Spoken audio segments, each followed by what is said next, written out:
اسلامی فوج کی اکثریت کے پاس عام زرہیں بھی نہ تھیں جنہیں جنگ کے موقع پر جنگ کرنے والا پہنتا ہے۔ ان میں سے اکثر ننگے سر تھے اور اس کے باوجود وہ حملے کے لیے تیار تھے اور یہود کے سامنے کھلے میدان میں تھے۔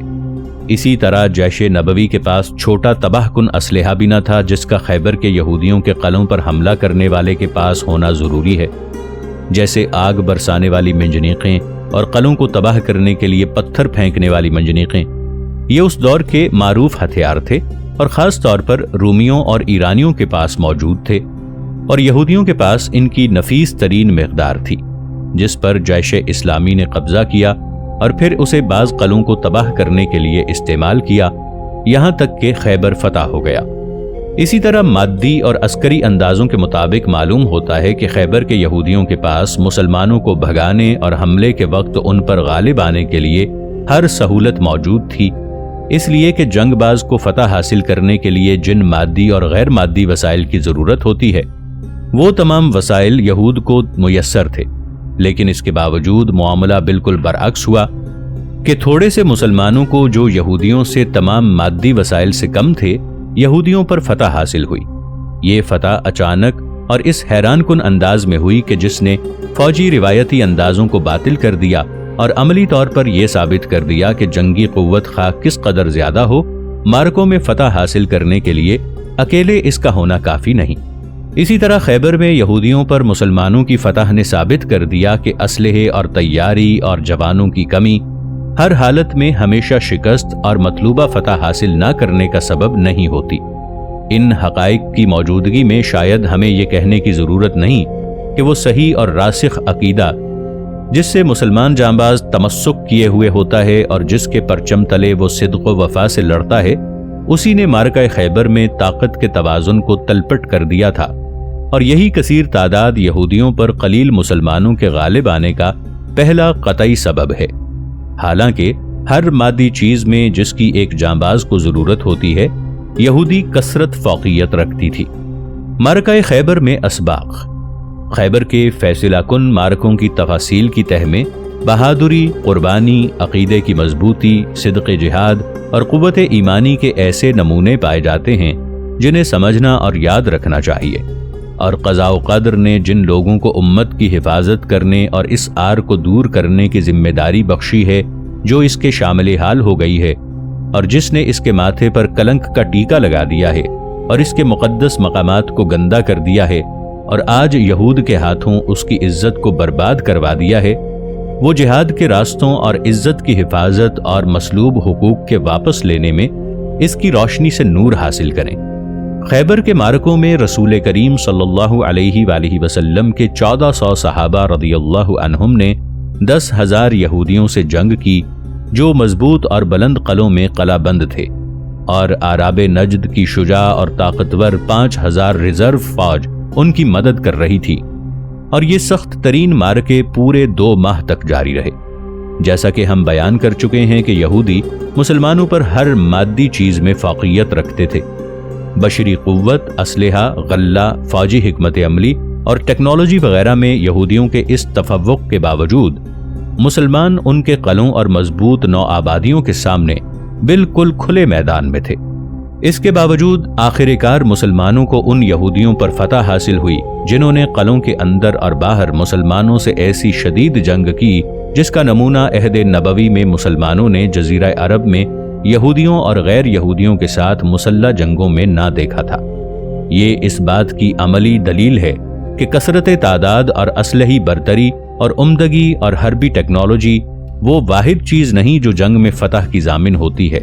بلکہ اس فتح کا اصل ضامن جانباز کے دل میں سچے عقیدے کا رسوخ ہے، جس کی ہدایت کی روشنی میں جنگ کے راستوں پر چلنا اور جوانوں کے اکٹھا کرنے اور اسلحہ چلانے سے قبل اس سے مسلح ہونا ضروری ہے۔ اسلحے کو جب تک وہ ہاتھ نہ اٹھائے جسے ایمان سے بھرپور دل حرکت دیتا ہو تو اس اسلحے کی جنگی قیمت کچھ بھی نہیں ہوتی۔ یہ بات ہم لوگوں کی نسبت ہے جو اسلام کی طرف منسوب ہوتے ہیں۔ اللہ رب العزت فرماتا ہے، اور جو شخص اسلام کے بغیر عزت کا خواہاں ہے اللہ تعالیٰ اسے ذلیل کرے گا۔ پس 10,000 یہودیوں پر 1400 مسلمانوں کے غالب آنے کا پہلا سبب مسلمان جانباز کے دل میں عقیدہ اسلام اس حد تک راسخ اور مضبوط ہونا ہے کہ بعض مسلمان سپاہیوں نے فتح کے بعد غنیمت کا حصہ لینے سے انکار کر دیا تاکہ ان کا جہاد مثالی اور خالصتاً ردائے الہی کے لیے ہو، جیسا کہ ہم نے اس سیریز میں تفصیل سے بیان کیا ہے۔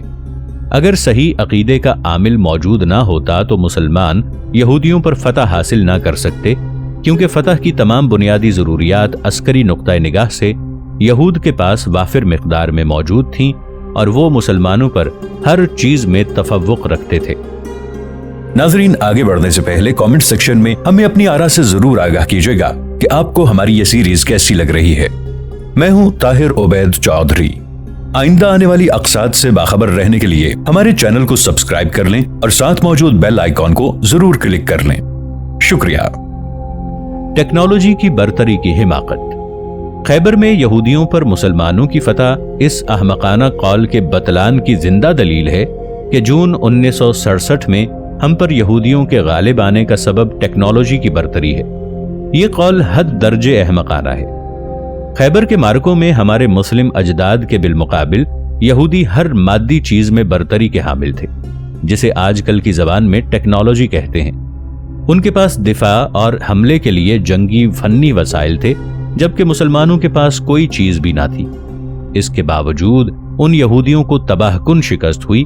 اور جون 1967 میں یہود ہم پر غالب آ گئے اور انہوں نے ہمیں عددی اور اسلحی برتری کے باوجود رسوا کن شکست دی۔ کسی مصنف دانشور کے نزدیک یہ دعویٰ قابل قبول نہیں کہ یہودیوں کو ہم پر ٹیکنالوجی کی برتری حاصل تھی، اور نہ ہی وہ ہماری رسوا کن شکست کی تفسیر کا اسے جواز بنا سکتا ہے۔ اس شکست کے صحیح اسباب کی تفسیر یہ ہے کہ اس جنگ میں اسلام دین، حکومت، اخلاق، سلوک کی طرح کلیتاً غالب تھا، اور مخصوص جہاد اس آواز کو ماند کرنے اور جانبازوں کے دلوں سے اس کے اثرات کو مٹانے کے لیے 20 سال سے حتیٰ کہ رسوا کن شکست تک سرگرم عمل تھی۔ درآمدی اور دخیل مذاہب اور اصول کے شعارات کے لیے میدان وسیع کر دیا گیا تھا اور اسلام کو اس کی مخالف سمت میں رکھ دیا گیا تھا تاکہ وہ اصول اس تمام مدت میں جانبازوں کے درمیان مانوی رہنما کی اور تربیتی تیاری کے لیے اسلام کی جگہ رکھ دیے جائیں۔ اس بات کی وجہ سے ہمیں وہ رسوا کن شکست ہوئی ہے جس کی مثال عربی اور اسلامی تاریخ کے تمام زمانوں میں نہیں ملتی۔ بلا شبہ جو کچھ ہمارے ساتھ ہوا ہے وہ انتقام الہی اور یاد دہانی کے لیے ہے تاکہ ہم جادہ اسلام کی طرف واپس آ جائیں۔ اسلام کے ساتھ دشمنی کرنے اور اس کی ہدایات کے ساتھ جنگ اور استہزاء کرنے سے ہمیں کبھی بھی یہود پر فتح حاصل نہ ہوگی، خواہ ہم ان سے 1000 جنگیں لڑیں۔ اور شاید دنیائے دجل و مفاسدہ اور افتراء میں یہ سب سے بری بات ہے جسے ہم نے اشتراکی کارندوں کو عرب علاقوں میں دہراتے سنا ہے کہ 5 جون کی شکست کا سبب یہ ہے کہ عرب دین کی غیبی آئیڈیالوجی سے تمسک کرتے ہیں، اور اگر عرب اسرائیل پر فیصلہ کن فتح حاصل کرنا چاہتے ہیں تو سب سے پہلے ان پر یہ بات لازم ہے کہ وہ دین سے اپنے تمام تعلقات کو قطع کر دیں اور مارکس اور لینن کی ترقی یافتہ تعلیمات پر اپنی بنیاد رکھیں، کیونکہ ان کے خیال میں یہ تعلیمات یہود پر فیصلہ کن فتح کی ضامن ہیں۔ مجھے معلوم نہیں کہ عربوں کو یہودیوں پر ان تعلیمات کی پیروی سے کیسے فتح حاصل ہوگی جو خود یہودیوں نے وضع کی ہیں۔ انہوں نے بڑی عقل مندی اور خباثت سے ان تعلیمات کو معاشروں کو بگاڑنے کے لیے پھیلایا ہے اور خود اپنے آپ کو ان کی پیروی کی پھسلن سے بچایا ہے۔ کیا مارکسیت جو عرب علاقوں سے مختلف نقابوں میں آئی ہے صہیونیت کی ایجاد نہیں؟ کیا کارل مارکس خون، گوشت اور ماں باپ کے لحاظ سے یہودی نہ تھا اور انکار و عقائد کے لحاظ سے صہیونی نہ تھا؟ بس یہ کارندے مفکرین ہم سے کس طرح یہ امید رکھتے ہیں کہ ہم یہودی تعلیمات پر چل کر یہودیوں پر غالب آئیں گے؟ یہ عرب اشتراکیوں کے کارندے اگر انصاف سے کام لیں تو دیکھیں گے کہ اس کے الٹ بات درست اور صحیح ہے، اور وہ یہ کہ 5 جون کی شکست کا سبب صرف اور صرف یہ ہے کہ اسلام پر عمل کرنا روک دیا گیا تھا اور 20 سال کی پود کے درمیان اور اسلام کے درمیان تعلق منقطع کر دیا گیا تھا تاکہ اس کی جگہ مختلف فکری اور تربیتی ہائی کمانیں کام کریں اور تمام اقتصادی، اجتماعی، سیاسی اور عسکری اداروں میں مارکس کی تعلیمات پر عمل ہو، جس کی فیض رسانیوں نے مختلف شعاروں کے تحت عالم اسلام کے اکثر حصے کا اس حد تک بیڑا غرق کیا ہے کہ جب جون کی جنگ ہوئی تو اکثر اسلامی ممالک کے عسکری، سیاسی اور تربیتی اداروں میں غیبی آئیڈیالوجی کا کوئی وجود نہ تھا، بلکہ تمام اداروں میں مارکسی آئیڈیالوجی کے مطابق حکومت، اثر و رسوخ، سیادت اور قیادت کا وجود پایا جاتا تھا۔ اس سے واضح ہو جاتا ہے کہ 5 جون کی شکست کا سبب اسلامی عقیدے سے تمسک کی وجہ سے نہ تھا، جیسا کہ ہمارے ممالک کے اشتراکی دلالوں کا خیال ہے۔ اس تمسک کا تو اس وقت کوئی وجود ہی نہیں پایا جاتا تھا۔ اس شکست کا سبب یہ تھا کہ ہم اسلامی عقیدے کو چھوڑ کر مارکسی عقیدے سے وابستہ ہو گئے تھے، اور یہ وابستگی اس حد تک پہنچ چکی تھی کہ اسلامی آئیڈیالوجی کے تعلق آواز بلند کرنا اور اس کے مطابق عمل کرنے کی دعوت دینا بعض علاقوں میں ایسا جرم قرار دے دیا گیا جس کی سزا موت تھی، اور بعض آدمیوں کو صرف اس وجہ سے تختہ دار پر لٹکا دیا گیا کہ ان پر یہ اتہام تھا کہ وہ ان لوگوں میں شامل ہیں جو اپنے علاقوں میں اسلامی آئیڈیالوجی پر عمل کرنے کی دعوت دیتے ہیں۔ کیا اس کے بعد بھی اشتراکیت کے یہ کارندے یہ کہنے کا حق رکھتے ہیں کہ 5 جون کی شکست کا سبب اسلامی آئیڈیالوجی سے تمسک تھا؟ کبرت کلمۃ تخرج من افواہہم ان یقولون الا کذبا۔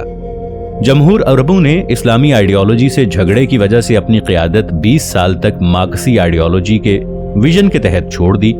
تو نتیجہ کیا ہوا؟ اسلامی عقیدے سے خصومت کی وجہ سے عربوں کی تاریخ میں انہیں نہایت بری شکست ہوئی۔ ایسی شکست انہیں غیبی آئیڈیالوجی یعنی عقیدہ اسلام سے تمسک کے زیر سایہ کبھی نہیں ہوئی۔ اس شکست کی ذمہ داری مارکسی عقیدے پر پڑتی ہے۔ میرے خیال میں کوئی عقل مند یہ بات نہیں کہہ سکتا کہ 5 جون کی شکست کی ذمہ داری ہائی کمانیں، جنگ، صلح، خاص و عام طرز عمل اور اپنے تربیتی اسالیب اور محکوموں کی رہنمائی میں اسلامی عقیدے کے مفہوم کے مطابق چل رہی تھی۔ وہ ہمیشہ سے مارکس اور لینن کے عقیدے کے مطابق چل رہی تھی۔ بس یہ بات یقینی طور پر صحیح ہے کہ شکست کا باعث صرف اور صرف یہ ہے کہ اس معرکے سے اسلام کلیتاً غائب تھا، اور بائیں بازو کا عقیدہ جو مارکس کے فلسفے سے پیدا ہوا ہے، یہی جنگ اور سیاست اور اقتصاد اور رہنمائی میں ان کا پیش رو تھا۔ بس بائیں بازو کے مفکرین کی اس آواز کا کوئی مفہوم نہیں کہ وہ 5 جون کی شکست کو اسلامی آئیڈیالوجی سے کشید کریں۔ وہ تو خود 5 جون کی جنگ سے قبل ہی اس آئیڈیالوجی کو خیرباد کہہ چکے تھے۔ اس طرح یہ بات بھی بے معنی ہے کہ اسلامی عقیدے کو چھوڑ کر مارکسی عقیدہ اپنانے سے آئندہ معرکے میں مسلمانوں کو یہود پر زبردست فتح حاصل ہوگی۔ اگر یہ بات صحیح ہوتی تو جون کی جنگ میں ان کے بائیں بازو کے عربوں کو ضرور فتح حاصل ہوتی، جن کی فوجیں مشرق اوسط میں زبردست قوت کی مالک ہیں، کیونکہ ان بائیں بازو کے لوگوں کا 20 سال سے زندگی کے کسی میدان میں اسلامی عقیدے سے کوئی ارتباط نہیں ہے، اور اس طویل عرصے میں آج تک ان کا تعلق افکار و عقائد اور عمل کے لحاظ سے مارکسی عقیدے سے رہا ہے۔ بس یہی بات کافی ہے۔ اگر یہ مفکرین انصاف سے کام لیتے تو مارکسیت کے پیراگرافوں کی طرف لوگوں کو بلاتے اور اس کے شعارات کی خامیوں کو عالم عربی میں اجاگر کرتے، کیونکہ عملی تجربے نے معرکہ جون کی کسوٹی پر ان شعارات کے افلاس کو ثابت کر دیا ہے۔ لہٰذا ان شعارات کی پابندی کرنا امت عربیہ کی وحدت کو پارا پارا کرنے اور اس کے مختلف طبقات میں بغض اور کینے کے آتش فشاں پھوڑنے کا سبب اول ہے، اور اس کے ساتھ ساتھ یہ یہود کے ہاتھوں امت عربیہ کی عزت، ہیبت اور شرف کے ضیاع کا سبب بھی ہے۔ خدا کی قسم، اگر عرب اسلام سے حقیقی تمسک رکھتے اور اسے بلند قدر عقیدہ بناتے تو ہمیں یہ رسوا کن شکست نہ ہوتی۔ اے اللہ، ہمارے لیڈروں کو وہ جو بھی ہیں راستی اور رشد عطا فرما، تاکہ وہ اس صاف چشمے کی طرف آ جائیں، یعنی اسلام کے چشمے کی طرف، اور وہ خود اور ان کی قوم اس سے اس طرح سراب ہوں جیسے حضرت نبی کریم صلی اللہ علیہ وآلہ وسلم اور آپ صلی اللہ علیہ وآلہ وسلم کے اصحاب رضی اللہ عنہم اس سے سیراب ہوئے تھے، اور انہیں باوجود قلیل ہونے کے اپنے کثیر التعداد دشمنوں پر ہر معرکے میں عزت اور فتح حاصل ہوئی تھی۔ آمین۔